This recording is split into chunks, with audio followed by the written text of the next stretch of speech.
আসসালামু আলাইকুম। RS Bangla news 24-এ আপনাদের স্বাগতম। সঙ্গে আছি আমি মোহাম্মদ রেজাউল হলাদার। প্রথমে আসি দেশের খবর। বাংলাদেশ বিমান বাহিনীতে যুক্ত হলো নতুন আকাশ প্রতিরক্ষা রাডার, যেটা মানুষ চেয়েছিল যে বাংলাদেশের আকাশ সবসময় মুক্ত থাক এবং আকাশ প্রতিরক্ষা ব্যবস্থা থাক। কেননা বাংলাদেশ স্বাধীনতা প্রায় 55 বছর, কিন্তু এখনও কোনো ভালো বাংলাদেশের আকাশ প্রতিরক্ষা ব্যবস্থা কিংবা অস্ত্রর দিক দিয়া কোনো দিক দিয়েই তেমন এগিয়ে নেই। 3টে দেশ ভাগ হয়েছে ভারত থেকে,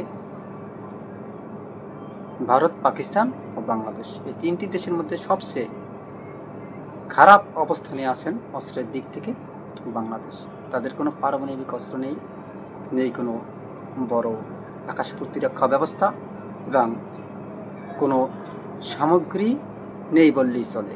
অর্থাৎ বিশ্বের 147টা দেশের ভিতর বাংলাদেশের অবস্থান মাত্র 37তম। বাংলাদেশের বিমান বাহিনীর আকাশ প্রতিরক্ষা ব্যবস্থায় যুক্ত হলো নতুন রাডার GM-403M। বুধবার বগুড়ায় বিমান বাহিনীর একটি রাডার ইউনিটে এর উদ্বোধন করেন বিমান বাহিনীর প্রধান air chief marshal Hasan Mahmud Khan. আন্তঃবাহিনী জনসংযোগ পরিদপ্তরের ISPR পাঠানো সংবাদ বিজ্ঞপ্তিতে জানানো হয়, বিমান বাহিনীকে আধুনিক ও যুগোপযোগী করে তুলতে বিভিন্ন নতুন স্থাপনা ও যুদ্ধ উপকরণ সংযোজনের কার্যক্রম চলমান। এরই ধারাবাহিকতায় নতুন এ আকাশ প্রতিরক্ষা রাডারটি আনুষ্ঠানিকভাবে বিমান বাহিনীর কার্যক্রমে যুক্ত হল। বাংলার আকাশ রাখিব মুক্ত, এ অঙ্গীকার বাস্তবায়নের পথে নতুন রাডারটি একটি গুরুত্বপূর্ণ সংযোজন বলে উল্লেখ করা হয়েছিল বিজ্ঞপ্তিতে। রাডারটি বিমান বাহিনীর আকাশ প্রতিরক্ষা এবং প্রযুক্তিগত সক্ষমতা বাড়াতে সহায়তা করবে বলে আশা প্রকাশ করা যায়। উদ্বোধনী অনুষ্ঠানে ঊর্ধ্বতন সামরিক কর্মকর্তারা উপস্থিত ছিলেন। তবে বাংলাদেশের বর্তমানে যে পরিস্থিতি আপনারা দেখেছেন, সাবেক প্রধানমন্ত্রী শেখ হাসিনা তিনি ছাত্র জনতার গণ অভ্যুত্থানে দেশ ছেড়ে পালিয়ে যাওয়ার পর থেকে বাংলাদেশে এক বিশাল বিশৃঙ্খলা পরিস্থিতির সৃষ্টি হয়। আইন শৃঙ্খলা পরিস্থিতিতে শুরু করে দেশের বিভিন্ন স্তরে বিভিন্ন জায়গায় একটা ভারতের চাল ছিল অস্থিতিশীল করে তোলা বাংলাদেশকে। যখন ডক্টর মোহাম্মদ ইউনূস তিনি চীনে সফরে যান, সেখান থেকে একটা বৈঠক আসে। সেই বৈঠকের পরে সে ডক্টর মোহাম্মদ ইউনূস তিনি একটা হুমকি স্বরূপ কথা বলে, আপনারা সেটা শুনেছেন কিনা, যে বাংলাদেশকে যদি কেউ অস্থিতিশীল করতে চায় তাহলে আমরা ভারতের 7 সিস্টার ও মায়ানমারের সীমান্ত আমরা ছেড়ে দেব না, সে জায়গাও অস্থিতিশীল হবে, এরকমের একটা তিনি বক্তব্য দিয়েছেন। এরপরই সোশ্যাল মিডিয়ায় ট্রেন্ডিংয়ে চলে আসে ডক্টর মোহাম্মদ ইউনূসের সেই হুমকি।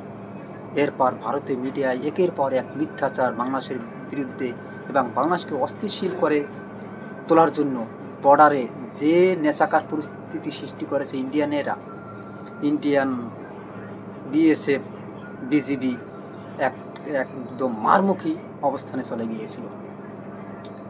এর কারণ বাংলাদেশকে একটা অস্থিতিশীল করার চেষ্টা তারা করেছিল। কিন্তু দুঃখের বিষয়, ডক্টর মোহাম্মদ ইউনূস এই সব কিছু শক্ত হাতে কন্ট্রোল করে বাংলাদেশকে ভারতের আগ্রাসন থেকে সুরক্ষা রাখার চেষ্টা করেছেন এবং বর্তমানে বাংলাদেশ সুরক্ষা অবস্থায় আছে, আপনারা বিশ্বাস করেন আর না করেন। কিন্তু আর একটি বড় পদক্ষেপ হয়েছে ডক্টর মোহাম্মদ ইউনূসের, এই যে বাংলাদেশের আকাশ প্রতিরক্ষা ব্যবস্থায় যে রাডারটি সংযোগ করা হয়েছে, অর্থাৎ আকাশ প্রতিরক্ষা ব্যবস্থায় আকাশ রাখিব মুক্ত, বাংলাদেশে আমার ভক্ত, বাংলাদেশ আমি অন্ধভাবে ভালোবাসি, এটাই আমার দেশ, এখানেই আমি আনন্দ পাই। এই যে একটা বাংলাদেশের একটা নতুন যাত্রা, নতুন পদক্ষেপ, আকাশ প্রতিরক্ষা ব্যবস্থা রাডার আনা, এটা কিন্তু চারটিখানি কথা না। বাংলাদেশ দিন দিন আরও আশা করা যায় সামনের দিকে এগিয়ে যাবে। অর্থাৎ আমরা শান্তিপ্রিয় মানুষ বাঙালিরা, আমরা কখনো যুদ্ধ চাই না। হ্যাঁ, কেউ যদি আমাদেরকে অ্যাটাক করার চেষ্টা করে, কিন্তু তার জন্য একটা প্রতিরক্ষা ব্যবস্থা তো থাকতে হবে। মানে আমরা যে মারবো না, কিন্তু আমরা প্রতিরক্ষা তো করবো। আমাদের যদি কেউ মারতে আসে, তাহলে আমরা তো ঠেকাবো। সেই ঠেকানোর অস্ত্রগুলো আমাদের নেই। বুঝতে পারেন আমরা কতটা পরিস্থিতি ছিলাম।